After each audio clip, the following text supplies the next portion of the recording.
Right now on 12 News at 10.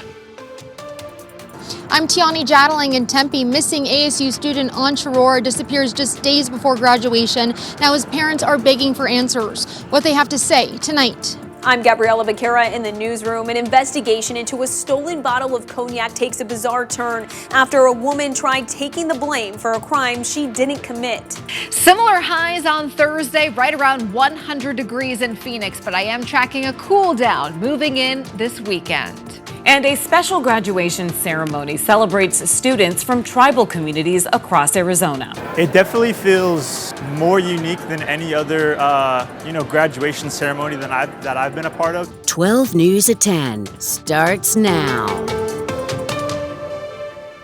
Good evening. An ASU student goes missing just days before graduation, leaving his family and friends searching for answers. Thanks for joining us tonight for 12 News at 10. I'm Mark Curtis. And I'm Kariba Devine. Ansh Aurora was last seen in Tempe on Saturday at 5 p.m. He was set to graduate today, with family traveling from out of the country to celebrate with him. But 4 days later, his family has yet to hear from him. 12 News journalist Tiani Jadaling is live in Tempe tonight after speaking with Aurora's family. And Tiani, what are they saying? Mark Caribe, Ansh Aurora's parents last heard from their son just before boarding a flight from San Francisco to Phoenix. Their son was supposed to pick them up from the airport, but after they landed, they never managed to get in contact with him. We landed at the airport fully expecting and eager to meet Ansh, to hug him, to tell him how much we love him and how proud we are of him. And simply as soon as we landed and switched our phones on, there was absolutely no way to contact. That's what Meghna Aurora, the mother of 22-year-old Ansh Aurora, says happened Saturday evening. They landed around 9 p.m. at Phoenix Sky Harbor International Airport, expecting their son to pick them up. At first, we just were bewildered as to what has happened. How could we just lose contact? We thought probably he was playing a joke on us or planning to surprise us. That was our initial reaction, but little did we know. Meghna tells me the last time they spoke to Ansh was before boarding the plane from San Francisco to Phoenix. We just said that we are about to board the flight for Phoenix, and since there seems to be some issue with the luggage, just to track our luggage and help us. And he said, no problem, I'll pick you up and I'll help you do that.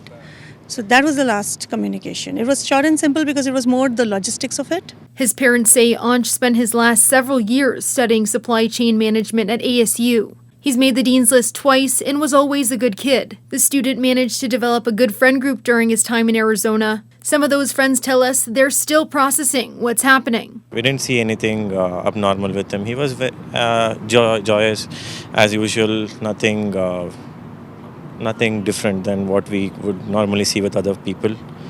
I don't know what happened. His parents are cooperating with the Tempe Police Department at this time. Authorities are asking anyone with information about Ansh's whereabouts to contact Tempe PD. As for his parents, they say this is the main message they want their son to hear. We want you. Life without you is bad. Please, if you're watching this, come back. We love you, we'll hug you, and that's it. No questions asked, nothing said, you are here. Now his parents tell me they plan on staying in the States for as long as needed. Their goal is to head back to India with their son. Live in Tempe, I'm Tiani Jadaling, 12 News. Tiani, thanks. Developing tonight, one person is dead and another hurt after an off-road vehicle crashed in the desert near 185th Avenue and Deer Valley Road. The Maricopa County Sheriff's Office got the call just after 7 tonight. So far, they haven't said how the vehicle rolled over. Detectives are on the scene investigating. Phoenix police say that a driver pulled out a gun and started shooting after a crash. This happened near 16th Street and Southern. Witnesses told officers that they were checking to see if anyone was injured in the crash when one of the drivers pulled a gun and shot through the windshield. That driver then walked away before being caught by officers. Police said that no one was hurt and the investigation is ongoing. A man has been accused of killing his own father. Court documents say the two got into an argument at a Phoenix apartment complex near 27th Avenue and Dove Valley Road. The victim has been identified as 50-year-old Joseph Peixoto. He was shot in the chest. His son, Joseph Peixoto, was booked into jail. Yesterday, Tempe police told us that a married couple was arrested after voluntarily turning themselves in. They said at the time there was probable cause to believe that they were both the people in the video. But today, the charges against the wife were dropped after detectives confirmed that she was not involved.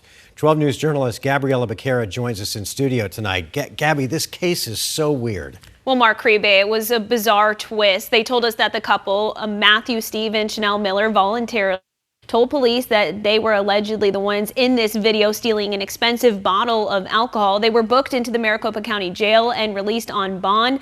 But today, the charges were dropped against the wife after they confirmed that was not the case. It's been a whirlwind 48 hours for John DeVries. Nobody understands why she did this. The CEO and founder of 333, a restaurant in Tempe, thought the couple caught on camera stealing a nearly $4,000 bottle of Louis XIII cognac from his luxury liquor cart had been caught. The total liquor that was on there was over $20,000. The bottle that they took, obviously, they knew that it was a bottle that is very much attractive on the black market. But now Tempe police say the wrong woman tried taking the blame. According to police, 34-year-old Chanel Miller and her husband, 32-year-old Matthew Steve, were arrested after voluntarily turning themselves in at the Tempe Police Department. But detectives say newly received evidence reveals Miller wasn't involved, and they're still looking for the real suspect. I can't even fathom. I don't get it. I don't know what really is going on. Why you would, if you were absolutely not the person involved, why would you turn yourself in? Steve is still facing a felony theft charge. According to court documents, he called the restaurant after seeing himself on the news. He hung up before we could talk to him. Then two men tried to return the bottle of cognac. He said, "This is the bottle of Louis XIII. I'm so sorry. I'm returning it." They videoed it and ran out. DeVries tells me he gave the bottle to police for evidence, and then he got another phone call. His father called and begging that to not have him be arrested and not charged. Police weren't able to provide any more clarity on these new developments, including if Miller could face any consequences for wrongfully taking the blame. DeVries is confident the investigators will find the right woman thanks to his more than 80 surveillance cameras. He gave the investigators everything they need. But he's hoping whoever it is does the right thing. Turn yourself in. And Tempe police say they believe Steve may be associated with the Romanian Travelers Criminal Group, which is known to target businesses and theft and fraud-related crimes across the country. I attempted to speak with Steve and his wife at their house this afternoon, but he declined to talk to me. In studio, Gabriela Becerra, 12 News. All right, Gabby, thank you. Tonight, two political newcomers took to the stage as they campaigned to become the next state school's superintendent. Arizona Clean Elections hosted the Democratic debate tonight ahead of the Republican debate tomorrow. 12 News journalist Craig Harris has more on the Democrats who are running to become the state's top education official. Brett Newby, Teresa Liba Ruiz. They are not household names, but one will be the Democrat nominee for state school superintendent. Not only am I a Title I public school graduate, but I am a father of public school students here in Arizona. I grew up in a union family. Public education has been important to me my entire life. Meet Brett Newby. I'm a mom, an educator of 35 years, and the former president at Glendale Community College. I was raised in South Phoenix, and I am a proud product of Arizona's public schools. And Teresa Liba Ruiz. The two Democrats squared off Wednesday evening at the Clean Elections and Arizona Media Association debate in Scottsdale.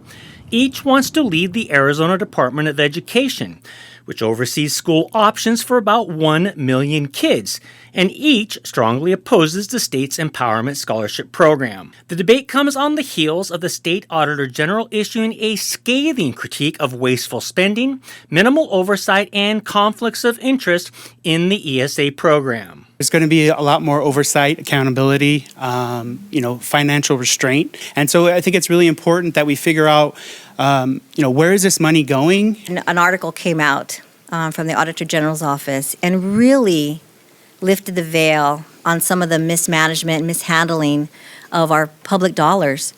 That needs to end immediately. The winner of the July 21st primary election will face either Republican incumbent Tom Horn or Treasurer Kimberly Yee, who is challenging Horn for the GOP nomination. Both Republicans are outspoken supporters of ESAs. The two Democrats, in a very civil debate, said they supported more money for teachers and education staff, and they said they have work to do to raise their profile. I think it's just getting the name out there, people getting energized about the change and the ability and the potential to have somebody in office that's going to make real change to better the lives of our students and our communities here in Arizona. Everything always comes down to relationships. And so how can we build a relationship where we have friends in other counties? It's been a lot of work. I'm not going to lie. It's been a lot of work. But I was also a college president. So I'm used to working, at top-notch speed. 12 News will be right here tomorrow night when the Republican debate occurs between State School Superintendent Tom Horn and challenger Treasurer Kimberly Yee. Reporting from Scottsdale, I'm Craig Harris, 12 News. And as Craig mentioned, you can watch the Republican candidates for Superintendent Tom Horn and Kimberly Yee debate tomorrow night at 6 o'clock. We'll be streaming the debate live for free on the 12 News app.